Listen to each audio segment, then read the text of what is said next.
Vehashev kohanim la'avodatam ulevim לשירם ולזמרם והשב ישראל והשב ישראל והשב ישראל ינבר והשב ישראל והשב ישראל והשב ישראל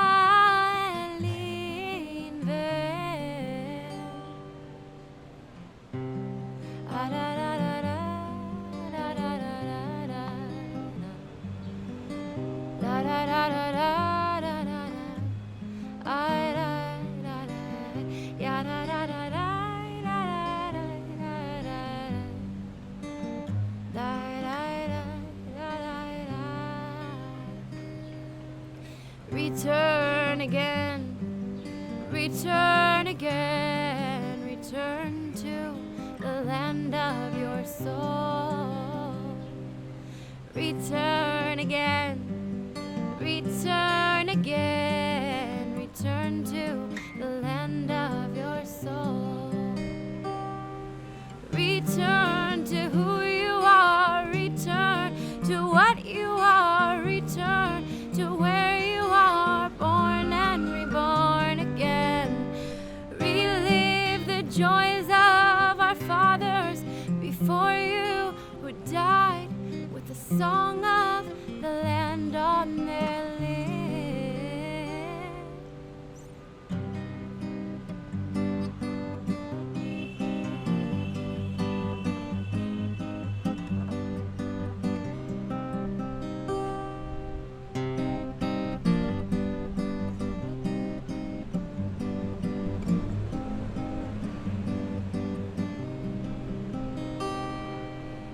Vehashev kohanim la'avodatam ulevim לשירם ולזמרם.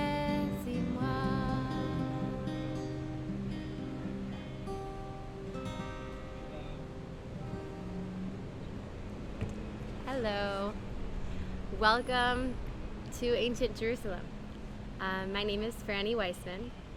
I am originally born and raised in Memphis, Tennessee. Lived there my whole life. Went to high school, elementary school, then high school. And I moved to Israel after high school. Became a tour guide, traveling all around Israel. I'm now a mom of 4, and I guide people all over the country, and I teach Torah at Emunah Ve'omanut, and I play music. And I have to say, ever since I came to Israel, I've always felt a real passion for where I came from, and also for the Jews that live here. I felt like that connection between the nation of Israel that lives in Israel and the people of Israel that don't live in Israel, and the Jewish people all over the world. I always felt there's this drive, and that one of my passions is to connect people and to bring everyone together and realize our brotherhood and our connection and our love across borders. And that's what I've been doing through guiding and music and teaching. And so first of all, I just want to say that I'm so honored that all of you are here today with me on this special day in Jerusalem. I know that you're in your own home, but I'm going to give you a little taste of what it would be like if you were coming to Israel in the summer, just for this small, short time that we're together. I do want to also say that all of the Torah and all of the songs and the performance that I'm going to do is dedicated in loving memory of Avraham ben Paulin, alav shalom. May his soul be uplifted. So we're in Jerusalem, and it is Erev Yud Zayin b'Tammuz, the eve of the 17th of Tammuz. And it's kind of a sad day. the beginning of a long 3-week time period of mourning, and when we're going to be remembering the destruction of our people 2,000 years ago, remembering the disconnection, the destruction of Jerusalem, and the long exile that we're all currently still in. And I guess if we're standing here, I want all of us, myself included, to kind of think, we are in the eve of Yud Zayin B'Tammuz. What is it that I can take from this time period? How can I stand here before these days and change? How can I connect to this time and grow and be someone bigger than I was before? So it brings me to the topic of destruction. What is destruction? That's what we're commemorating, the destruction of our people and of this city. So there are many aspects of destruction, but the one that I want to touch on is one that I personally feel really connected to, and it's the aspect of disconnection from our roots. One of my sons picked me a flower. He picks flowers all the time from my garden, and I try and explain to him that although it's really a sweet gesture, the flower can't live if it's been picked.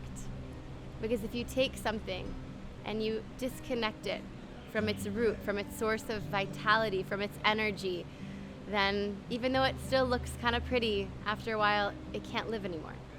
And I think that all destruction has an aspect of disconnect from the source of life, from the source of vitality, from the source of energy. And on a national level, if we think 2,000 years ago, this city was on the breach of destruction. And if you read historians, they talk about destruction happening way before the Romans even got here. The city was destroyed because there was absolutely no unity. People couldn't get along with each other. People forgot the reason for all of the very strict laws that they kept was to bring connection and light and unity and love to the world. And when we forget the reason that we're here as a people, we forget the source of life, the reason for the Torah, the reason for the Bet HaMikdash, the reason for our existence, then we can't live and everything is destroyed. And if I take it to a non-history lesson and just where does this meet us in our lives? Where does this meet me in my life? I think that we all go throughout our day. Sometimes life is harder, sometimes life is not as hard, but generally life has its challenges. And how much are we connected to our life source, to the source of our vitality? Every single one of us was created with a very specific light and a purpose and talents and qualities that only we can give to the world, and something that we can influence on the world around us. And how much do we connect to that? How much do we remember it? Maybe some of us have never even felt that. Why is it that I chose the job that I'm doing? Do I connect to it? Am I really fully being me? Do I take 10 minutes out of my day to connect to Franny and my source of life and my source of light? And if I don't have a small time in each day where I'm returning to that space, then maybe part of my day is filled with destruction as well.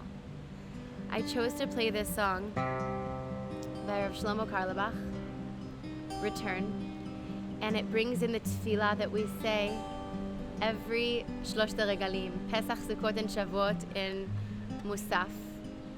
And we ask Hashem to return our work in the Bet HaMikdash, to return the songs of the Levi'im. And Rav Shlomo Carlebach takes it even further, that we should return to ourselves. Individually, to take that time to gift ourselves, to breathe our source of life. Communally, where we're connected to our purpose as a community, as a nation. What are we doing in the world? Do we remember what we're here for? Maybe as human beings. So hopefully with that, we can all start returning and go on this short journey where we're going to return to the holiest place in the world. So follow me. I'm going to take you to the next place and see what there is to learn.